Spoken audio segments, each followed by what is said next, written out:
So here's the question. Why are these creative challenges so important? Well, I think for one thing, it gives us a reason to dust off the camera and get out there and do some photography. And I can tell you that this month's challenge is going to be a little bit more than that. Not only are you going to dust off your camera, but you're also going to dust off your tripod. This month's challenge is not only inspired by the season we find ourselves in, but also by a quote by Ray Evans. And it says this: city sidewalks, busy sidewalks, dressed in holiday style. In the air, there's a feeling of Christmas. And for those of you who do not celebrate Christmas, we've replaced the word Christmas with celebration. This one's challenge is entitled My Hometown or City After Dark This Festive Season. So, whether you are staying in your hometown or city this festive season, or whether you are visiting another town or city this festive season, this is where you are going to be photographing this challenge. So what are we looking for? Well, it's simple. It's night photography. It's long exposures. It's a celebration of color. I think, let me show you a few examples and then you'll get an idea of what we're looking for. So it's photographs like these. Beautiful twilight photography. They feature the architecture and then the vibe of the street. The vibe of the streets in our cities and our towns that capture the time of the year we are currently in. Now let me give you a few guidelines. Number one, this is a pure photography challenge. So this is all about technical in exposure, technical in contrast control, processing of the file, and of course sharpness. But then on the creative side, you've got composition and lighting. This is a celebration of light and color. So there's no black and white entries for this challenge. It's all about energy and mood, and only the outdoors is going to be featured. So we're not going to be doing any interior photography at all. This is about the roads, the sidewalks, the architecture, the street cafes. It's all about long exposures and then that beautiful mix of sharpness with a little bit of blur. So let's start with this. Let me show you exactly what we are not looking for. So we're not looking for photographs shot with the first or the last light of the day. We're not looking for landscapes that happen to be around the city or town. We're looking for photographs inside the city or town. I'm also going to ask you to stay away from industrial areas. We want to really keep this challenge nice and positive. We don't want to feature people and we don't want to feature pets. And we also don't want you to feature any photography outside the town. We want you to feature pictures inside the town or the city. And when you are working inside the town or city, we don't want you to feature close-ups of things like this, benches, etc. We want the vibe of the city itself. And then no out-of-focus photography and no creative multiple exposures. This is a technical challenge, and the creativity is going to come with your lighting and your composition. There's that wonderful saying that says, if you leave room for misunderstanding, one thing's for sure, you're probably going to be misunderstood. So let's make this clear. No close-ups, no interiors, no art interpretation, and no creative multiple exposures. It's all about technical. Your creativity is going to come from lighting and composition. Then no out of focus. You can feature people and animals, but they are featured within the composition.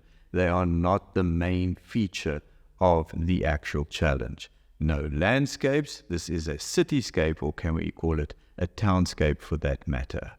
It's all about the festivities and the vibe of the city or town at this time of the year. Let me show you a few more examples. These are the type of inner city, street life type photographs that we're looking for. Photographs where the color and the mood is just so incredible. So let me give you a few pointers with this challenge, especially so on lighting. The first thing you want to avoid with this challenge is big, large, dark areas without detail in your composition, like you see over here. The time you choose to shoot is critical. and I would suggest somewhere around twilight. And if you live in the northern hemisphere, well, you have a bonus, because if you're experiencing rain, you're going to be able to fill a lot of the shadowed area with reflections. But even here you can see that the sky is too dark without detail. And then, of course, if you're exposed too early, it's not going to appear as if it is a night photograph. You want to wait for the right time of the day when you can get that perfect balance between the two. And keep a lookout for contrast. As you can see here, the sky is blown out completely. And also watch out for color. So the green, blue, cyan look here doesn't really suit this challenge. We're looking for warmer, more complementary tones. Also make use of your foreground. That's going to give you the perception of depth in your photograph. So here you can see that almost half of this composition has not been used. The foreground is completely dead. Whereas in this photograph, the foreground has been used. So the whole composition has got a lot more depth.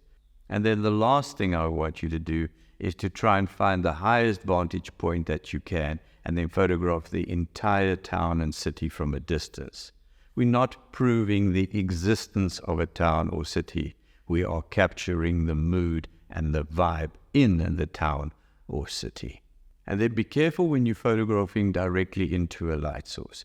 Here you can see that the street light, which is hidden behind the trees, actually works really well. But the car lights, which are brighter, is drawing attention. So I would suggest for this challenge, be careful for spotlights and be careful for car lights. If you are going to be featuring cars, rather feature the tail lights of the car or the indicators of the car and not the headlights. Here you'll see in this example, the actual street light is the reason for the photograph and it works beautifully.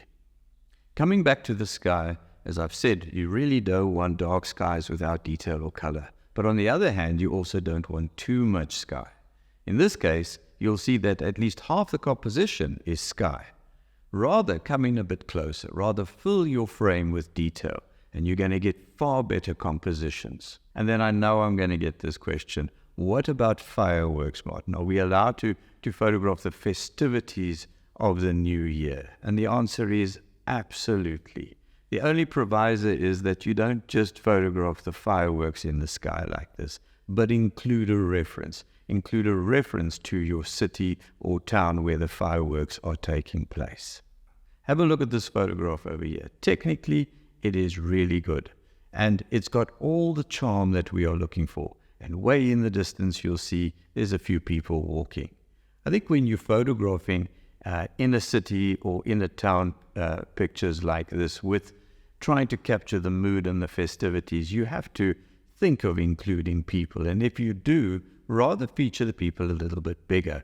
Have a look at the difference here. You'll see that the photograph is far better once we can actually see the people and they are part of the storyline. I hope you are super excited. This month's challenge is all about photography. It's all about light. It's all about atmosphere, mood, celebration. It's all about composition and finding the correct camera angles, and it's all about storytelling. So there's a few things you still need to know before you accept this challenge. Number one, it certainly wouldn't be a challenge if we allow you to go digging through your library and see what you have that you can enter. So no photographs for this challenge are allowed to be taken before the 15th of December. Need you to photograph in a raw format so that we have meta tag data that can prove when the photograph was taken. This challenge is all about developing and not editing. So we want you to shoot in RAW and then we want you to develop in RAW. So whether it is Adobe Camera Raw or whether it is Lightroom or Capture One, doesn't matter as long as you are developing your RAW file. Edits are going to be kept down to a minimum. So no such things as sky replacement or major edits or even compilations. It has to be a developed file from RAW. And of course, no AI-generated images. I think that goes without saying. But when it comes to contrast control, HDR is in play. So if your camera has high dynamic range control in camera, you can use it. Or if you decide you want to photograph a number of exposures which you stitch together in the raw developer, creating a DNG file, this is completely acceptable. I mean, this is what HDR has been made for in any case. Remember, sharpness is essential. So external camera release mechanisms like a cable release or a Bluetooth release or even an app on your phone is going to be necessary to trigger the camera off without touching it. Or of course you could use the self-timer of the camera. And then when it comes to your tripod, make sure you use a tripod that is sturdy enough for this challenge and that you're not photographing in strong wind. Do you know, one day I gave out a challenge like this and I said, make sure you use a sturdy tripod.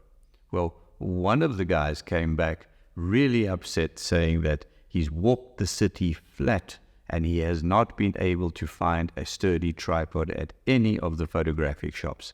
He was able to find Manfrotto, he was able to find Gitzo, but he couldn't find the sturdy brand of tripod. Well, I think it goes without saying, we're just looking for a tripod that can do the job. External light sources can also be used with this challenge. So if you want to use a little bit of fill-in flash, or you want to draw or paint with a torch, that is completely acceptable. So once you accept this challenge, I actually suggest you do some research. Here in Cape Town, for example, if you research night photography, you'll soon see we have an area called the waterfront. It's not only a beautiful area to photograph, but it's also a very safe area to photograph. So that would be a good choice, for example, and you'll find that if you Google your town or your city, you would also get some ideas of where you can photograph. So that means safety and security is also really important. I mean, it also goes without saying that in every city and in many towns, there is no-go areas. So there's no reason to even be there. Also, where you place your tripod is important, but where you place your tripod could be very dangerous. So you just need to exercise common sense with this challenge. If you'd like to take part in one of our creative challenges where you can grow as an artist, then I have some great news for you. I'd like to invite you as my guest to experience a creative challenge. I'd like you to experience our vibrant community of fine art photographers, and I'd like you to attend a live meetup session. If you're interested, simply click on the link above, or you can check out the details below. Go well and remain creative. Until next time, cheers for now.